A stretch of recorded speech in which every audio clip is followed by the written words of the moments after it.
It's the Wilk Report. I'm Michael Wilk, coming to you from Cleveland, Ohio, with a review of Cobra Kai Season 2, Episode 5, All In. Now, in Episode 4, we got some more development for Kreese, and I forgot to go ahead and include this because I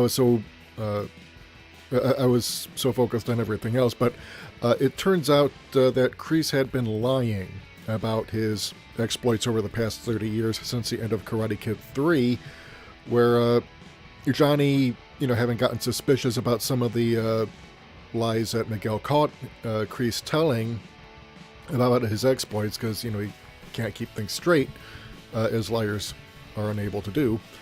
So Johnny follows Kreese to a halfway house where he's actually been living instead of this opulent hotel.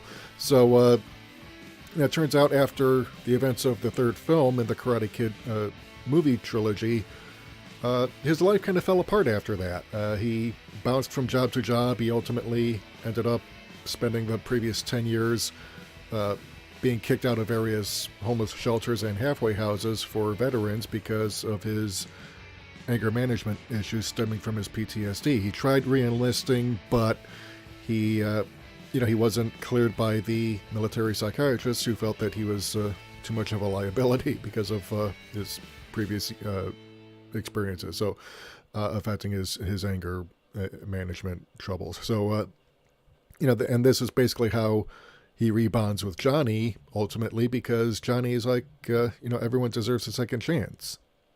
And so this is, where we are when we begin Episode 5, All In, because now we get some development for Hawk and the setup for how Kreese ultimately,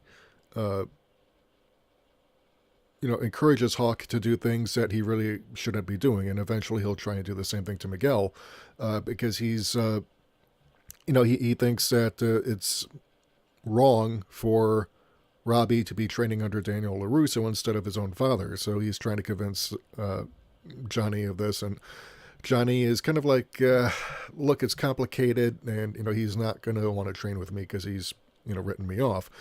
But we opened the episode and we get a flashback to back when Hawk was just Eli, the kid with the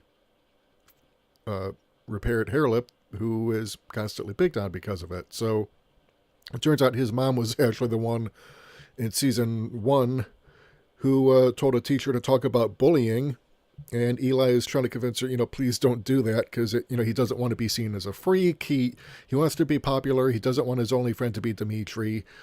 He wants to have a girlfriend, but he thinks at this point in his life that that's never going to happen because of his hair lip. So, and then we flash forward to the present day when Hawk is getting the tattoo on his back completed, but he's also got a tattoo of his girlfriend on his chest, which is going to factor in later on. So Demetri's learning karate, but he's being Demetri, all right? He's, Daniel tries to teach him like wax on, wax off method. Demetri gets a splinter, and he comes in with this list of things he's not allowed to be doing. But he has a moment where he reveals to Daniel, look, I want to stand up to Eli because my best friend turned into a monster after going through Cobra Kai, and I want to be able to defend myself against him. So, this is a sign for Daniel that Cobra Kai is, back to its old ways. And then we cut to Miguel and Tori, and, because they're at the restaurant where the gang hangs out after training, and Tori notices Miguel working on his laptop and gets from him that he's trying to make a video where he wants to get back with Sam. And Tori's like, well, first of all, she's been accused of stealing a wallet from Sam's mom, so she's not all that happy that Miguel wants to get back with her. But turns out Tori's actually interested in him too. And we'll see that later on in the episode. But at this point, she advises Miguel to say, look, if you come off desperate, you're not going to get her back. Girls don't go for desperate guys. So, act like you're not as interested. Act like you're over it. And obviously later on she convinces him to go all in for getting over it. And then, and then at the restaurant, Hawk sees a Yelp review of Demetri giving Cobra Kai a low rating, and he goes to confront Demetri at the mall and the comic book shop, and he and some others from Cobra Kai are about to beat Demetri up. They chase him to the food court. Sam and Robbie show up and beat up Hawk and his crowd and send them packing. So this causes Demetri to gain a heightened sense of resolve to properly learn karate, and so he starts taking his lessons more seriously, and he's training with Daniel, and he goes ahead and starts showing some improvement. So then later on, Hawk's girlfriend breaks up with him because of his violent behavior and what he tried to do to Demetri, because she's disgusted by this. He's changed for the worse, since the end of last season. And he's just getting worse and worse under Kreese's influence. So, Hawk is, angry. He starts punching a punching bag at the dojo, and Kreese shows up and convinces him, the fight's only over when you say it's over. And then Hawk and a bunch of people from Cobra Kai go over to Miyagi dojo at night and vandalize the place. And then we cut to Miguel and Tori in the park at this playground, and there's kind of a nod. I wonder if it's a nod to Wayne's World, where because there's plane going overhead, and it's kind of reminiscent of that scene where you've got like Wayne and Garth, played by Mike Myers and Danny Carvey, and they're watching the airplanes from the airport. So if that was a nod to that movie, then it's a pretty good one. I like that movie. But Miguel and Tori start kissing, and meanwhile Sam and Robbie almost kiss, but Robbie is like, I'm a guest in this house. I really don't want to screw things up by making a move on the daughter of the guy I'm staying with. So, then of course Johnny tries to take Robbie's skateboard to him, but he finds out from some guy at LaRusso Car Company that he is staying with Daniel. And, Johnny's obviously heartbroken, because it's like, my son is living with my rival from high school. And so he goes and gets drunk, and then he comes home, and, Miguel's mother, Carmen, runs into him as he's pulling up drunk and distraught. And, she kind of gives him a pep talk. She's convinced him, let go of his rivalry, don't let it consume you. And, and Johnny actually kind of takes this to heart, actually. He's in a place where he wants to do better.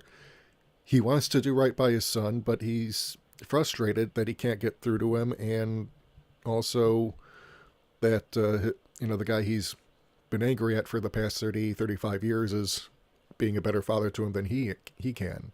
So, then the next day, Daniel discovers the destruction of the dojo and the vandalization of his 48 Ford Super Deluxe that Mr. Miyagi had given to him, because Hawk and the others had spray painted "Cobra Kai Never Dies" on the side of the car. So, this gets Daniel pissed, and he goes to Cobra Kai and accuses Johnny, but Johnny doesn't know what the hell he's talking about, because nobody filled him in on any of this. But here's the thing. Johnny... Because basically Daniel is trying to goad Johnny into striking first and starting a fight right then and there. And, he tries to warn everyone about Cobra Kai and offers a place at Miyagi-Do for anyone who wants to learn a better way of karate. And, kind of half the students there leave to join Daniel. But Johnny, for his part, he's actually not rising to the bait, because even though he's kind of shocked and upset that he's lost half his students, but he's also saying to Daniel, I'm not going to strike first. I'm going to be the better man. Which is what Carmen told him to be the better man. And so, he lets Daniel leave with the other students. And Kreese and Hawk, they're not saying anything. They're not going to cop to it. But, there's going to be some consequences in the next episode. So, yeah, this is where we are with Cobra Kai episode 5 of season 2. Like I said, I just continue to be amazed at the level of writing and acting in this show. It's just, it doesn't insult you. It doesn't talk down to you. Some of the fight sequences, it is karate. It's one of those martial arts where it's more for tournaments and basic self-defense, but you're not, there's like MMA, which is a mixed martial arts fighting. That's pretty much one of the deadliest because, if you're actually going to learn to fight. But, for karate, obviously, and because it's a TV show, they're going to exaggerate it for the camera. So the fight sequence, I think, was a little bit silly, but it was also beautifully choreographed because it shows how Robbie and Samantha have progressed with their training and learning how to fight back to back. And so they use what Daniel's been teaching them to fight off Hawk and his gang. And actually, one of the kids who joined Hawk to try and beat up Demetri actually leaves Cobra Kai to join up with Miyagi-Do. So we're going to see some of that in the next episode. And I'm really looking forward to seeing episode 6 because, wow. But yeah, so that's... God, I really cannot wait to see what happens for season 3 because I would like to see the return of Terry Silver and deal with some of the stuff that happened in Karate Kid Part 3 because there's a whole movie from that to exploit now. But yeah, so wow. Yeah, that's pretty much it. What did you think of this episode? Did you like it? Did you not like it? Why or why not? I want to hear from you. If you like what you've heard and you want to hear more, hit the subscribe button and the bell icon to receive notification whenever we upload new content. And if you want to help support the channel, keep the lights on, help us bring in more content, head over to our Patreon or Subscribestar page. We can't do this without you. Until next time, this is Michael Wilk for The Wilk Report saying take care, good night, I'm out.